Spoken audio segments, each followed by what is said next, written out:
मेरे प्यारी किसान भाइयों बहनों, आप सभी को मेरा YouTube चैनल समृद्धि ऑर्गेनिक फार्म हाउस का तरफ से हार्दिक शुभेच्छा। अभी आप लोग देख रहा है मेरा बंगाल का खेती का एक ब्यूटीफुल सीनरी। शायद आप लोग का मालूम है, मेरा बंगाल में जो ड्रैगन फार्मिंग आज से 30 साल पहले शुरू किया, मैं अभी तमाम हिंदुस्तान घूम घूम के देखा। जिस स्टेट आज से 10-12 साल पहले शुरू किया, जैसा गुजरात, महाराष्ट्र, तेलंगाना, केरला, मिजोरम, वो स्टेट आज बंगाल को कितना पीछे छोड़ के वो स्टेट कितना आगे आ गया। देखिए, इस प्रकार फार्मिंग का डेवलपमेंट के लिए स्टेट गवर्नमेंट का भी थोड़ा भूमिका होना चाहिए। मैं इस वीडियो में दिखाऊंगा गुजरात गवर्नमेंट कैसे प्रमोट कर रहा है इस फार्मिंग को। उसका साथ साथ मैं दिखाऊंगा गुजरात का एक famous farmer mister Anil Chopra ji का इंटरव्यू। मेरे ख्याल से ड्रैगन फार्मिंग के लिए ये आपको आगे ले जाए। आइए, मैं पेश कर रहा हूं मेरा गुजरात भ्रमण। ड्रैगन फार्मिंग में इंडिया का अंदर सबसे आगे है गुजरात।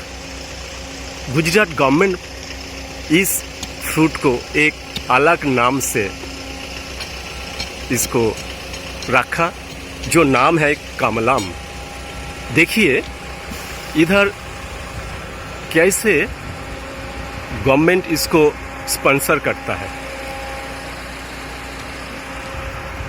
ये एक पूरा ड्रैगन का मॉडल बनाया। देखो कितना सारे मॉडल यहाँ पर है।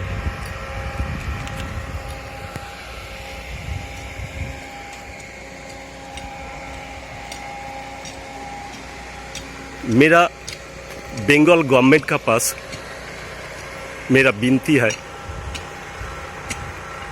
आप भी मेरा ये फार्मिंग के लिए हमारा जो फार्मर है उनके ऊपर हाथ बढ़ाइए, क्योंकि ये ऐसा एक फार्मिंग है, अभी दूसरा कोई ऐसा फार्मिंग नहीं है जिसमें इतना प्रॉफिट आता है।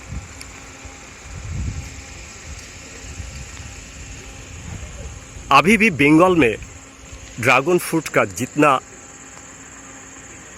रिक्वायरमेंट है उसका अंदर 70% हरियाणा, महाराष्ट्र एंड गुजरात से आता है। 70% बाहर से आता है। हमारा बंगाल में एक विराट मार्केट है, वो मिटाने के लिए गवर्नमेंट से तरफ से कुछ हेल्प चाहिए। नमस्ते भैया। नमस्ते। आपका नेम क्या है? अनिल चोपड़ा बात कर रहा हूँ। आप कहाँ से बात कर रहे हैं? मैं कच्छ भुज, गुजरात। अच्छा, आपका क्या फार्मिंग है? असली क्या फार्मिंग है आपका? मेरा जो करंट में है वो ड्रैगन फ्रूट का फार्मिंग है, इसके साथ साथ खजूर का भी फार्मिंग है और अमरूद गुआवा का फार्मिंग। गुआवा का फार्मिंग है। अच्छा भैया, आपका एक गुजरात में मैं देखा आपका जो गवर्नमेंट है वो इतना ध्यान दिया, एक अलग नाम भी रख दिया, कमलम। तो कितने साल से आपका स्टेट में ये ड्रैगन फ्रूट का बिजनेस चल रहा है?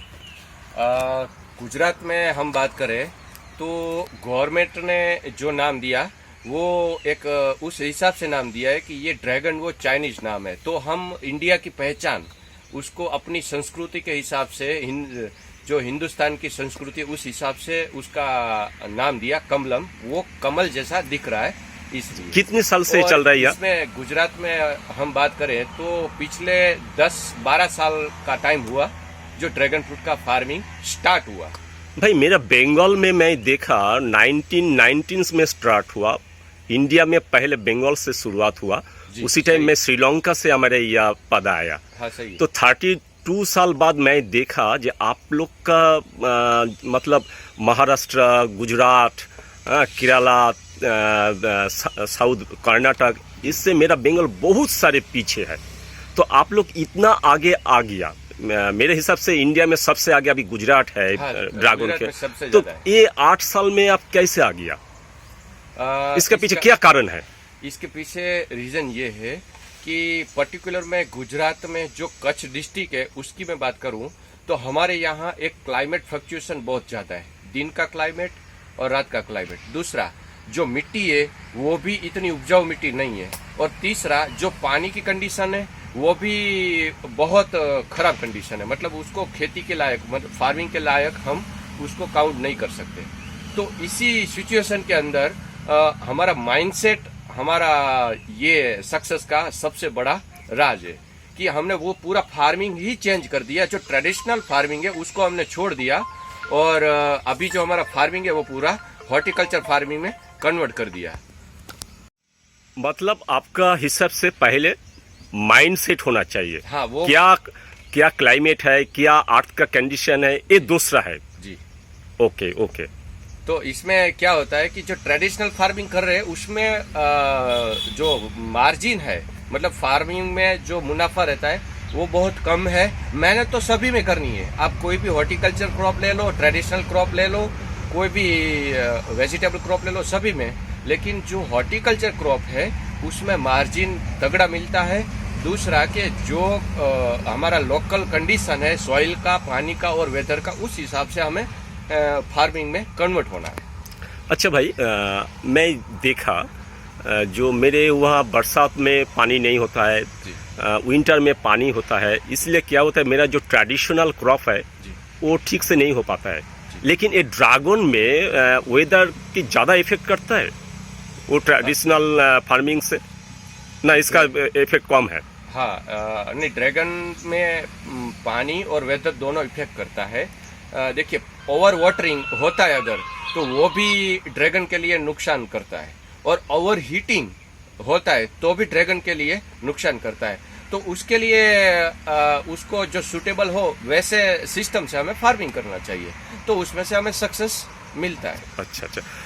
आपके हिसाब से मेरा बंगाल 32 साल के बाद मैं देखा इतना पीछे चला गया, इसका पीछे असली कारण क्या हो सकता है बंगाल के देखिए, पीछे? मैं बंगाल में कोलकाता से आगे हरिन खोला जो पूरा बेल्ट है जहाँ बहुत बड़ा नर्सरी फार्मिंग वो सब है, वहाँ मैं घूमा हूँ। तो मैंने जो हमारे इधर और आपके उधर की कंडीशन की बात करें तो हमारे इधर जो पूरा फार्मिंग के लिए कंडीशन है वो आपके उधर के बिल्कुल ऑपोजिट है। आपके उधर सब सॉइल अच्छा है, वेदर अच्छा है और पानी भी अच्छा है। तो हमारे इधर तीनों चीजें उल्टी है। और सबसे बड़ी बात है तब भी हम लोग क्यों पीछे है? तब वो बंगाल क्यों पीछे है? तो वही मेन पॉइंट बता रहा हूँ आपको कि हमारा जो माइंड सेट है और हमारी जो करंट जनरेशन है वो इसके पीछे का सबसे बड़ा कारण है कि हमें सक्सेस की ओर ले गए। और आपके उधर है वो ज्यादा ऐसे है जो इस फील्ड को छोड़ के सर्विस में जाना चाहते हैं। और हमारे बोलिए, हमारे इधर जो करंट पीढ़ी है फार्मिंग कर रही है उसके साथ हमारी नई पीढ़ी भी जुड़ रही है, नया जनरेशन, नया जनरेशन भी जुड़ रहा है। तो टेक्नोलॉजी को समझते हैं और जो अभी ट्रेडिशनल फार्मिंग है उसको भी समझ रहे हैं, कैलकुलेशन समझ रहे हैं। तो हम पूरा उसको कन्वर्ट कर देते हैं ट्रेडिशनल को छोड़ के हॉर्टिकल्चर को। मतलब मेरे वहाँ अभी भी पुराना जो ट्रेडिशनल जो फार्मर है ही है और नया जनरेशन इन्वॉल्व नहीं हो रहा है। अच्छा, वो बाहर चला जाता है, स्टेट छोड़ के चला जाता है, कोई सर्विस में चला जाता है। तो जो इंडस्ट्री, एग्रीकल्चर इंडस्ट्री, उसको वहां पर आपको डेवलप करना है तो वो नेक्स्ट जनरेशन का इसके साथ जुड़ना बहुत इंपॉर्टेंट है। क्योंकि जो नई टेक्नोलॉजी है और नए कैलकुलेशन है वो सारी चीजें नई जनरेशन अच्छी तरीके से समझ पाएगी और जो करंट पीढ़ी है जो फार्मिंग कर रही है उसको समझा पाएगी, तो वो इंडस्ट्री को हम डेवलप कर सकते हैं। तो हमारे इधर जो करंट पीढ़ी है वो सब इसके साथ जुड़ गए और इसको अच्छी तरीके से टेक्नोलॉजी, टेक्निक दोनों को मिला के काम कर रहे हैं। अच्छा, सेकंड क्या कारण आपका हिसाब से? दूसरा कारण ये है कि वहाँ जो अभी करंट पीढ़ी है उसका जो माइंडसेट है वो पूरा माइंडसेट अपने प्लांट को प्रोपोगेशन करने में है, और हमारा यहाँ का जो माइंडसेट है वो फ्रूटिंग को मल्टीप्लाई करने में, प्रोडक्शन को बढ़ाने में है। तो यहाँ पर फर्क क्या होता है कि हमारा जो पूरा कॉन्सेंट्रेट है वो डेवलपमेंट इंडस्ट्री की तरह करना चाहते हैं हम। ओके, और आपके उधर जो पूरा माइंडसेट है वो एक मैक्सिमम वैरायटी दिखा के प्लांट का बिजनेस करना चाहते हैं। तो हमारा जो तरीका है फार्मिंग करने का, उसमें फ्रूट तो हमें मिलता ही है। जब फ्रूट का सीजन खत्म होता है तो हमें चारा निकलता है, प्लांट निकलता है, तो ऑलरेडी इसमें फ्रूट और प्लांट का बिजनेस मिलता है। और आपके उधर जो ज्यादातर किसान है वो मल्टीप्लाई करते हैं प्लांट को, अच्छा, तो उसका जो इनकम है वो बहुत डाउन रहता है। अच्छा, और दूसरा बात ये भी है कि हमारे इधर स्केलेबल करते हैं इस फार्मिंग को, और आपके उधर ये है स्केलेबल नहीं करते, छोटा छोटा लगाते हैं और उसका नया फूटा निकाल के उसका कटिंग करके वो पौधा बनाने के धंधा करते हैं। तो हमारा इधर फ्रूटिंग के लिए स्केलेबल करते हैं। अच्छा, मतलब यही होता है, मेरे वहाँ छोटा से हिसाब से वो आता है जी। जो मैं 100 पुल बनाऊंगा, उस पुल से 2-3 महीने बाद फिर पौधा निकलेगा, वो बनाऊंगा, ऐसा करते करते मैं बढ़ाऊंगा। लेकिन क्या देखता है हम लोग लास्ट में जो टाइम चला जाता है उसका फ्रूटिंग नहीं ठीक टाइम पे आता है, इसलिए मतलब फ्रूटिंग का टारगेट ही नहीं है। जहाँ हमारा टारगेट है कि फर्स्ट इसमें से फास्ट फ्रूटिंग मिले। ओके, और आपके पौधा ऐसे ही आएगा। हाँ, वो फ्रूट निकला, इसके बाद वो कटिंग तो निकलना ही है। ठीक, तो आपके उधर फ्रूटिंग तक वेट नहीं करते, उसका सब ब्रांच निकलता है, उसका कटिंग करके पौधा बना के धंधा करते। अच्छा अच्छा, ठीक। अनिल जी, तीसरा कारण क्या है? तीसरा कारण मेरे हिसाब से मैं बताऊं आपको, तो हमारे इधर जो फार्मर काम कर रहे हैं और हमारा जो माइंडसेट काम कर रहा है वो फ्रूटिंग के ऊपर ही है। और आपके उधर क्या है कि मैंने देखा है यूट्यूब में बहुत लोग ऐसा बता रहे कि मेरे पास 20 वैरायटी है, मेरे पास 30 वैरायटी है, मेरे पास 50 वैरायटी है, कोई बता रहा है कि मेरे पास तो अभी 60 वैरायटी है। तो वैरायटी का मतलब क्या होता है? उसको प्लांट सेल करना है, उसका टारगेट ही नहीं है कि हमें फ्रूट सेल करना है। तो हमारा टारगेट ये है कि हमें फ्रूट सेल करना है, क्योंकि मार्केट है वो प्लांट से ज्यादा फ्रूट मांग रहा है। और फ्रूट में क्या चाहिए उसको, वैरायटी को तो मार्केट को तो वैरायटी पता नहीं है कि ये वैरायटी कौन सी है, उसको तो सिर्फ इतना ही पता है ये रेड वाला है, ये व्हाइट वाला है और ये येलो वाला है, बराबर। सही। तो जो वैरायटी के पीछे भाग रहा है उसका टारगेट है पौधा सेल करना, और हमारा टारगेट वेरी क्लियर है कि हमें फ्रूट ही बनाना है और मार्केट को देना है। तो ये जो माइंडसेट है कि एक पौधा बनाना और दूसरा फ्रूट बनाना, तो जो फ्रूट बनाता है उसको इनकम ज्यादा होता है और उसके पास टर्नओवर भी बढ़ता है, और जो पौधा बनाता है उसके पास इनकम कम रहता है और जो उसका टारगेट है सेल आउट का वो कम हो जाता है, क्योंकि उसको फ्रूटिंग का बेनिफिट नहीं मिलता है। जो हम अभी फ्रूट बना रहे हैं तो हमें फ्रूट तो मिल ही रहा है और इसके पीछे कटिंग भी मिल रहा है, तो पौधा भी सेल हो रहा है, दोनों हो रहा है। मतलब देखिए अनिल जी, 135 करोड़ इंडिया का पॉपुलेशन है जी। तो एक दिन आएगा 135 पॉपुलेशन का ही चाहिदा होता है, डिमांड होता है फ्रूट का। लेकिन ये 135 करोड़ का अंदर ज़्यादा से ज़्यादा 10,000 10,000 लोग फार्मर है जिसका डिमांड है पौधा। तो मैं 10,000 का पीछे पड़ूंगा ना 135 करोड़ का पीछे पड़ूंगा। आप यही तो मैं उसके लिए बता रहा हूँ कि देखिए पौधा समझ लो, मैं वो फार्मर ही लेगा, दूसरा कोई नहीं लेगा। हाँ, मैं फार्मर हूँ तो मैं वन टाइम ही पौधा खरीदूंगा। सही। लेकिन मैं फार्मर हूँ तो मैं हर साल फ्रूट सेल करूंगा, और 135 करोड़ आदमी वो फ्रूट ही लेंगे। हाँ, ये एक बात हुई कि आपके लिए बिजनेस के। हाँ, बोलिए। देखिए, जब पौधे का बिजनेस की बात करें तो उस टाइम हमारे पास पूरे इंडिया का कैलकुलेशन निकालें तो 1,000, 2,000, 10,000, ज्यादा से ज्यादा लाख किसान पकड़िए जो आपका कस्टमर है। लेकिन मैं अगर फ्रूट प्रोडक्शन निकाल रहा हूं तो मेरे पास पूरे इंडिया का सब पॉपुलेशन है। इसका मतलब होता है 135 करोड़ के आसपास मेरे पास कस्टमर का बेस है जो मेरा फ्रूट खरीदेगा। इसके बाद आपका तो बाहर तो जाता है, बाहर इंडिया का बाहर भी जाता हाँ, है। ये जो एक मार्केट एक्सपोर्ट भी खत्म होता है, इसके बाद एक्सपोर्ट भी होता है। जहाँ ड्रैगन फ्रूट नहीं होता है वहां पर वो लोग हमारे इंडिया से इंपोर्ट करवाते हैं। तो वो एक स्केलेबिलिटी है जो हमारी फार्मिंग को बड़ा फार्मिंग करने में और बड़ा इनकम देने में मदद करती है। तो जो पौधे का बिजनेस है वो एक टाइम लिमिटेड बिजनेस है, और जो फ्रूट का बिजनेस है वो मल्टीप्लाई कितना भी बड़ा आप कर सकते हो। ये बंगाल के लिए बहुत क्या है कि जरूरी है फ्रूटिंग में आना।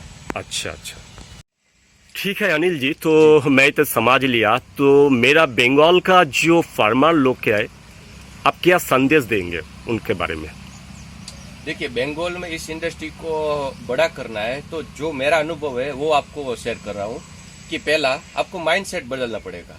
आप जो पुरानी तरीके से कर रहे हैं वो छोड़ दीजिए। इसको एक जो वर्किंग सिस्टम है, काम करने की जो पद्धति है, उसको इंडस्ट्री की तरह डेवलप करिए। अच्छा, टेक्नोलॉजी और टेक्निक को इसके साथ जोड़ दीजिए, ओके। तब इसका धमाका निकलेगा। अच्छा, दूसरी बात है कि जो आपकी करंट पीढ़ी है वो ऐसा माइंडसेट रखिए कि खेती में कुछ नहीं है, फार्मिंग में कुछ नहीं है, हमें इसको चेंज करना है, मतलब सर्विस में जाना है। तो उस पीढ़ी को रोकना पड़ेगा यहाँ पर। अच्छा, क्योंकि ये पूरा कन्वर्ट वही पीढ़ी करेगी जो एजुकेटेड है। अच्छा, तो वो जो एजुकेटेड पीढ़ी है वो तो आपका खेती छोड़ के जा रही है, तो फिर यहाँ कौन डेवलपमेंट करेगा? ठीक है, बराबर। तो ये सबसे बड़ा पॉइंट है, ये छोड़ के। और तीसरा पॉइंट है कि जो बिजनेस अभी हम करंट में कर रहे हैं वहां पर, तो वो है नर्सरी बिजनेस, प्लांट का बिजनेस।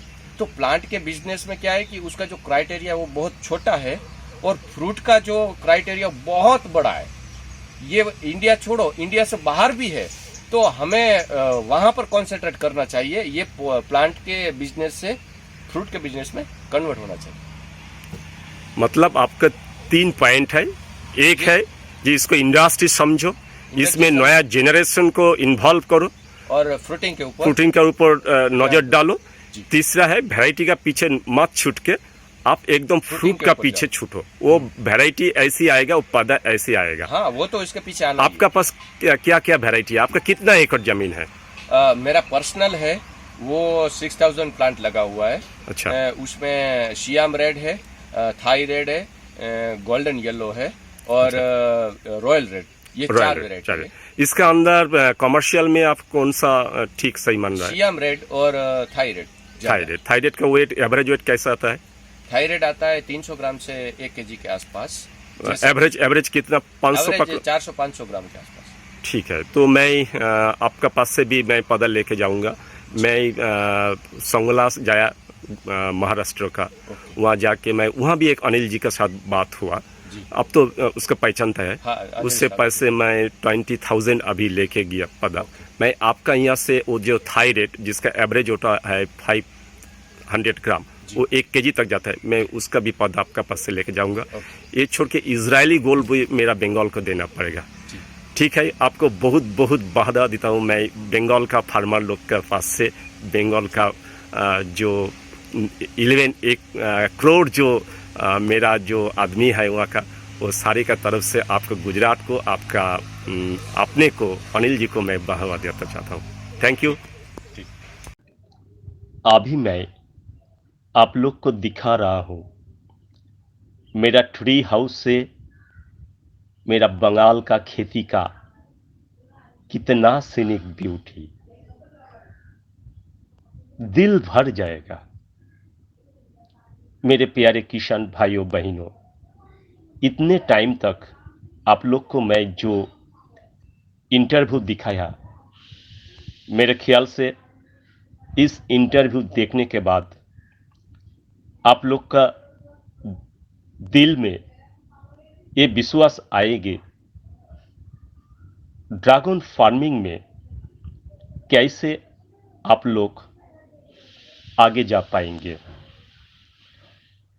जो महाराष्ट्र, गुजरात करके दिखाया, क्यों मेरा बंगाल और रेस्ट ऑफ इंडिया नहीं कर पाया, मेरे ख्याल से इस वीडियो देखने के बाद आप लोग का ये विश्वास आएगी कि आप लोग भी कर पाएंगे। आप लोग का पास मेरा एक विनती है, छोटा सा विनती। आप लोग प्लांट सेल करने का पीछे मत भागिए, क्योंकि प्लांट खरीद करने के लिए आपका पास ओनली 10,000 कस्टमर हो सकेंगे, और वो केवल एक ही बार आप लोग का पास से वो प्लांट खरीदेंगे। लेकिन आप जब फ्रूट का पीछे भागेंगे तब आपका पास कम से कम 135 करोड़ कस्टमर है, और वो जिंदगी भर आपका पास से ये खरीदेंगे। नमस्कार, आदाब, धन्यवाद।